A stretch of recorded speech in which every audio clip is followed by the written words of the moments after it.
বিসমিল্লাহির রহমানির রহিম। দক্ষিণ এশিয়ার প্রধান ইসলামী দল জামায়াত ইসলামীর 85তম প্রতিষ্ঠাবার্ষিকীতে দলটির প্রতিষ্ঠাতা মাওলানা মওদুদী রহমতুল্লাহ আলাইহি সহ দলটিকে গড়ে তোলার জন্য জীবনদানকারী অসংখ্য শহীদ, অসংখ্য রাজনৈতিক কর্মী সবার রুহের মাগফিরাত কামনা করছি এবং বাংলাদেশ, পাকিস্তান, ভারত, শ্রীলঙ্কা, নেপাল, মালদ্বীপ ও আফগানিস্তানে যারা জামায়াত ইসলামের রাজনীতির সাথে সম্পৃক্ত সকলকে শুভেচ্ছা ও অভিনন্দন জানাচ্ছি। আমাদের দক্ষিণ এশিয়ার প্রধান ইসলামিক দল জামায়াত ইসলামীর রাজনীতি, জামায়াত ইসলামের কর্মনীতি, কৌশল এবং ইতিহাস এই দক্ষিণ এশিয়ার সকল মুসলমানদের উচিত পর্যালোচনা করা। কারণ 1947 সালে 190 বছরের ঔপনিবেশিক শাসন অবসানের মধ্য দিয়ে যখন মুসলিম রাষ্ট্র প্রতিষ্ঠা হচ্ছে, পাকিস্তান প্রতিষ্ঠা হচ্ছে, তার 6 বছর আগে 1941 সালে জামায়াত ইসলামী প্রতিষ্ঠিত হয়। জামায়াত ইসলামী হচ্ছে একটি আধুনিক সুসংগঠিত ইসলামী দল, যে দলের রাজনীতি দক্ষিণ এশিয়ার মানুষের স্বাধীনতা অর্জন এবং স্বাধীনতা পরবর্তী সময়ে রিপাবলিক গঠনকে দারুণভাবে প্রভাবিত করে। বিশেষ করে কায়েদে আজম মোহাম্মদ আলী জিন্নাহর মতো আধুনিক শিক্ষিত, উচ্চশিক্ষিত, উচ্চ শ্রেণীর মানুষের নেতৃত্বে সমগ্র দক্ষিণ এশিয়ার মুসলমানরা যখন ঐক্যবদ্ধ হয়ে এই ব্রিটিশের কাছ থেকে নিজেদের রিপাবলিক অর্জন করছিল, সেই সময় জামায়াত ইসলামী রিপাবলিককে তার শুরুতে রিপাবলিকে গড়ে তোলার পরিবর্তে রিপাবলিকে ইসলামীকরণের যে রাজনীতি করেছিল, সেই রাজনীতির প্রভাবে আমরা এই দক্ষিণ এশিয়ার মুসলিম রাষ্ট্র পাকিস্তান, পরবর্তীতে বাংলাদেশ, এই দুই অঞ্চলেরই আমাদের যে রাজনৈতিক ক্ষতি হয়েছে, আমরা যেভাবে স্থায়ীভাবে আমাদের প্রতিপক্ষ, আমরা যাদের কাছ থেকে 1947 সালে বিভক্ত হয়ে গেছি, অর্থাৎ হিন্দু সম্প্রদায়, তাদের তুলনায় যে পিছিয়ে পড়লাম, সেই ক্ষেত্রে জামায়াত ইসলামের রাজনীতির যে ভুল, জামায়াত ইসলামের রাজনীতির বলবো যে অপরিপক্কতা, সেটি পর্যালোচনা করা উচিত। এর মধ্যে আজ 24শে জুলাই পরবর্তী বাংলাদেশে জামায়াত ইসলামের রাজনীতির পর্যালোচনা আরও বেশি হওয়া দরকার। কারণ দেখুন, এই 24শে জুলাই বিপ্লবের পর জামায়াত ইসলামী কিন্তু মাওলানা মওদুদীর যে রাজনৈতিক রাষ্ট্র প্রকল্প, সেই রাষ্ট্র প্রকল্পকে গ্রহণ করেনি। বিশেষ করে আমরা এই যে 26শে নির্বাচনে দেখলাম জামায়াত ইসলামী আপনার একটি কল্যাণ রাষ্ট্রের প্রস্তাব করলেন। এখন কথা হচ্ছে যে কল্যাণ রাষ্ট্রের কথা বললে শুনতে ভালো লাগে, কিন্তু এই ক্ষেত্রে গুরুত্বপূর্ণ হচ্ছে কায়েদে আজম মোহাম্মদ আলী জিন্নাহ 1947 সালে যে পাকিস্তান রাষ্ট্র প্রকল্প প্রতিষ্ঠা করলেন, সেই পাকিস্তান রাষ্ট্র প্রকল্পের যে জনকল্যাণমূলক অবস্থান, তার থেকে জামায়াত ইসলামীর অবস্থানের পার্থক্য কী? দেখুন, জামায়াত ইসলামী মূলত 2026 সালে এসে যে রাজনীতি বাংলাদেশে করছে, পাকিস্তানে করছে, সেটি মূলত জিন্নাহর রাজনীতি। কিন্তু জামায়াত ইসলামী কখনোই স্বীকার করবে না যে তারা মূলত হচ্ছে জিন্নাহর যে মুসলিম জাতীয়তাবাদী রাষ্ট্র প্রকল্প, সেটিকেই গ্রহণ করছে।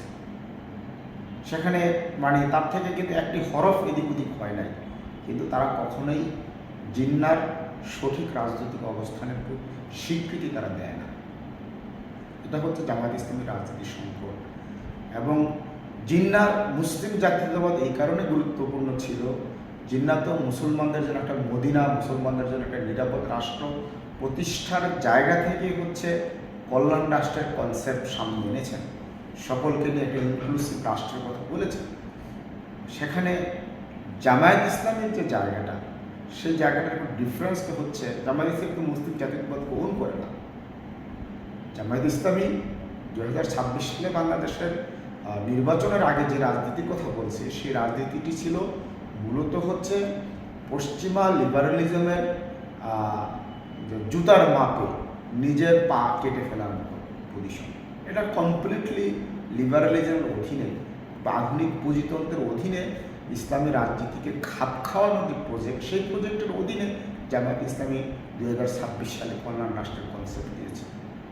সেখানে কিন্তু এই যে মুসলিম রাষ্ট্র হিসাবে রিপাবলিকের গঠন করার যে প্রশ্ন, সেই জায়গাটি জামায়াত ইসলামী কিন্তু আপনার সেই জায়গায় জামায়াত ইসলামী নেই। এবং এখানে একটা গুরুত্বপূর্ণ বিষয় আপনাদেরকে বলতে চাই যে জামায়াত ইসলামী জুলাই সনদের নামে যে পজিশনটি নিয়েছে, সেই পজিশনটা কিন্তু রিপাবলিক প্রশ্নে তাদের লিবারেল পজিশনকে ম্যানিফেস্ট করে। এটা কোনোভাবেই না মাওলানা মওদুদির ইসলামী রাষ্ট্র প্রকল্প, না হচ্ছে কায়েদে আজম মোহাম্মদ আলী জিন্নার যে মুসলিম রিপাবলিক নামে যে রাষ্ট্র প্রকল্পের কোনোটাই না। এটা টোটালি হচ্ছে যে পশ্চিমা যে নিউ লিবারেল রাষ্ট্র প্রকল্প, সেই রাষ্ট্র প্রকল্পকে হচ্ছে চোখ বুজে গ্রহণ করা। জুলাই সনদে আপনার দেখেন যে বাংলাদেশ অনেক সংস্কারের কথা বলা হয়েছে, কিন্তু সেখানে জাতীয় স্বার্থ উপেক্ষিত। জুলাই সনদে বাংলাদেশকে অর্থনৈতিকভাবে এই শেখ হাসিনার সময়ে যে লুটপাট হয়েছে এবং হচ্ছে এখানে আপনার অবকাঠামোর নামে এবং হচ্ছে নিউ লিবারাল ইকোনমির নামে আমরা যেভাবে জাতিগতভাবে ফতুর হয়ে গেছে, একটা মুসলিম রিপাবলিককে যেভাবে গরিব করে দেওয়া হয়েছে, সেই জায়গাকে কিন্তু ডিল করার জায়গাটা কিন্তু জাতীয়তাবাদী জায়গা না, এবং এটা কিন্তু মুসলিম জাতীয়তাবাদী প্রজেক্টের অংশ না, আর ইসলামী তো মোটেই না। তো আমরা প্রতিষ্ঠাবার্ষিকীতে জামায়াত ইসলামীর নেতাকর্মীদের আহ্বান জানাই যে দেখুন, আপনারা একটা রাজনৈতিক দল, রাজনৈতিক বিষয়গুলোকে পরিষ্কার করেন, রাজনৈতিক বিষয়গুলোতে সুস্পষ্ট অবস্থান নিন।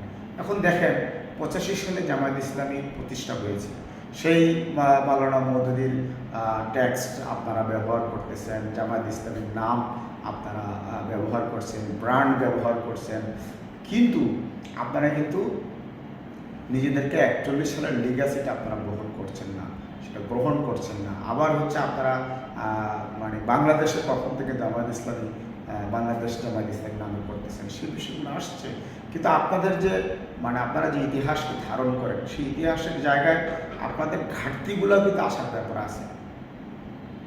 সেটি হচ্ছে যে এই যে আমরা 47-এ রিপাবলিক পেয়েছি, সেই রিপাবলিকে জামায়াত ইসলামীর ভূমিকা কী ছিল, এই বিষয়টা কিন্তু আসা দরকার। জামায়াত ইসলামী কি পাকিস্তানকে একটা রাষ্ট্র হিসাবে প্রতিষ্ঠা করার ক্ষেত্রে আপনার জাতীয় স্বার্থের প্রশ্নে পজিশন নিয়েছিল? এই প্রশ্নটি কিন্তু আসে। বিশেষ করে দেখেন, অনেকেই জামায়াত ইসলামীর 71 সালের ভূমিকার সমালোচনা করে, কিন্তু আমাদেরকে কিন্তু 71 প্রশ্ন ছাড়িয়েও এই প্রশ্ন করতে হবে 1969 সালে জামায়াত ইসলামের ভূমিকা কী ছিল। সেই সময় জামায়াত ইসলামের ভূমিকা ছিল আগরতলা ষড়যন্ত্র মামলার সাথে জড়িত শেখ মুজিবুর রহমানের পক্ষে। শেখ মুজিবুর রহমানকে হচ্ছে বিনা বিচারে কারাগার থেকে মুক্ত করার যে আন্দোলন, সে আন্দোলনে জামায়াত ইসলামী সম্পৃক্ত ছিল।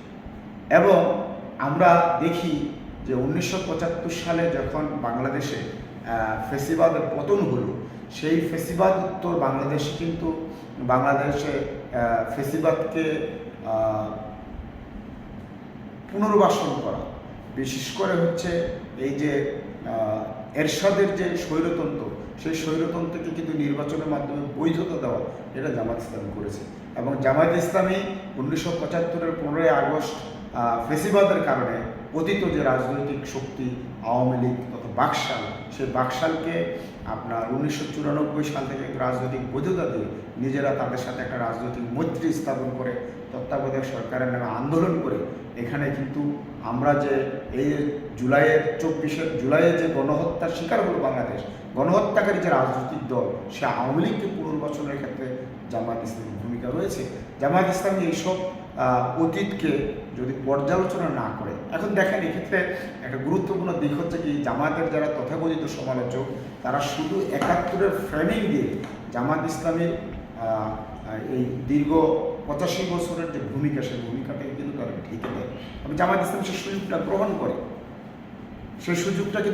করে, আমাদেরকে এই ২৬-এ এসে ২০২৬-এ এসে জামায়াত ইসলামীকে এইভাবে দেখতে হবে।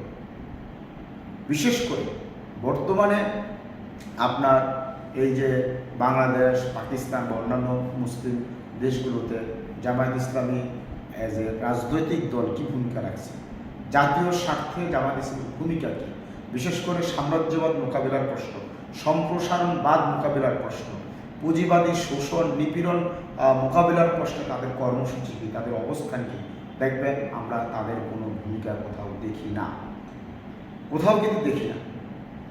এটা হচ্ছে রাজনৈতিক প্রশ্ন। তারপরে হচ্ছে জামায়াত ইসলামী গত ৮৫ বছর এটা বাংলাদেশ এবং পাকিস্তানের সবচেয়ে বেশি ক্ষতি যেটা করছে, যে আমাদের এই দুই দেশের মানুষকে এবং ইভেন ভারতেও দুই দেশের মানুষকে আপনার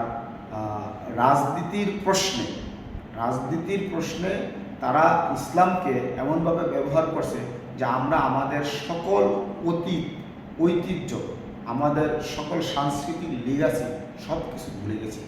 জামায়াত ইসলামী এখানে একটা আপনার যে জিনিসটাকে বলা হয় যে একটা আক্ষরিক একটা ইসলামের মানে বয়ান তৈরি করেছে, আমাদের অতীতের সিলসিলা এবং এইখানে বহু শত বছর ধরে সক্রিয় যে তরিকাগুলো রয়েছে, যেগুলো দ্বারা হচ্ছে আমাদের মুসলমানদের আত্মপরিচয় নির্মিত হয়েছে, আমাদের যে রুহানিয়াতের যে বিষয়গুলো যার দ্বারা তৈরি হয়েছে, সব কিছুকে কিন্তু এখানে জামায়াত ইসলামীর মাধ্যমে ভেঙে দেওয়া হয়েছে।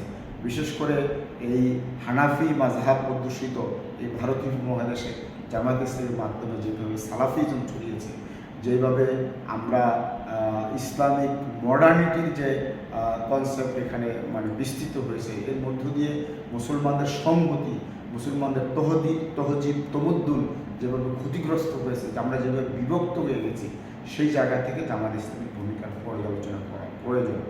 আমি সর্বশেষ আজকে জামায়াত ইসলামের প্রতিষ্ঠাবার্ষিকী উপলক্ষে যে কথাটি বলবো, অসংখ্য তরুণী যারা মূলত আধুনিক শিক্ষিত, স্কুল কলেজে পড়াশোনা করেন, তাদেরকে ইসলামের প্রতি আকৃষ্ট করার ক্ষেত্রে জামায়াত ইসলামের যে বিশাল অবদান রয়েছে, ভূমিকা রয়েছে, মানুষ তাদের কাছে আসছে, কিন্তু জামায়াত ইসলামকে তাদের কাছে সময় উপযোগী সঠিক বার্তাটি পৌঁছে দিতে পারছে কিনা। বিশেষ করে মানুষের মধ্যে ইসলামকে নিয়ে যে আকাঙ্ক্ষা, সে আকাঙ্ক্ষা পূরণ করার মতো বুদ্ধিভিত্তিক এবং এলেম কালামদের দিক থেকে জামায়াত ইসলামী কি সঠিক ভূমিকা রাখতে পারছে কিনা, সেই প্রশ্নটি আসার দরকার। বিশেষ করে দেখুন, মানুষের মধ্যে ইসলাম প্রশ্নে একটা আকুতি রয়েছে। আমাদের এখানে আমরা ১৯০ বছর যে ঔপনিবেশিক শাসনের শিকার হলাম, তারপরে আমাদের রিপাবলিক পাকিস্তান ২৪ বছর পরে ভেঙে যাওয়ার পরে গত ৫৫ বছর এখানে যে একটা সেকুলার শোষণ নিপীড়ন, পুঁজিতান্ত্রিক যে আপনার লুটপাটের একটা অর্থনীতি মানুষের জনজীবনকে যখন বিপর্যস্ত করে ফেলছে, সেই সময় ইসলামের প্রতি মানুষের যে তীব্র আকাঙ্ক্ষা তৈরি হয়েছে, সে আকাঙ্ক্ষা পূরণের ক্ষেত্রে জামায়াত ইসলামী রাজনীতি কতটুকু সফল বা সেই প্রশ্ন আসছে এই জন্য, কারণ যখন জামায়াত ইসলামী এই প্রশ্নটির সুরাহা করতে পারতেছে না, তখন আমরা দেখতেছি বিপুল সংখ্যক তরুণী এটাকে কি বলা যেতে পারে যে উগ্রপন্থা এবং জঙ্গিবাদ সন্ত্রাসবাদের প্রতি আকৃষ্ট হয়ে যাচ্ছে, এক ধরনের মানে বিভ্রান্তির যে শিকার হচ্ছে। এটার ফলে আমরা আমাদের মুসলমানদেরকে নিয়ে মুসলমানদের শত্রুরা যেভাবে বিভিন্ন ধরনের বলবো যে দুশ্মনী করার সুযোগ পাচ্ছে, সেই বিষয়ে অবশ্যই জামায়াত ইসলামের নেতৃবৃন্দ আপনার গভীরভাবে আন্তরিকভাবে এই বিষয়গুলো ডিল করবেন এবং তরুণীদেরকে অবশ্যই তাদের কাছে তাদের দলে যারা আছে তাদেরকে ইসলামের প্রকৃত শিক্ষা যেরকম দিবেন, একই সঙ্গে যে আমরা বলবো যে পলিটিক্যাল লিটারেসিটা, বিশেষ করে রাজনীতি সম্পর্কে তরুণীদেরকে একটা সঠিক শিক্ষা, সঠিক বোঝাপড়া জামায়াত ইসলামের পক্ষ থেকে যেন দেওয়া হয়, এই আহ্বান রইল। ধন্যবাদ। আসসালামু আলাইকুম।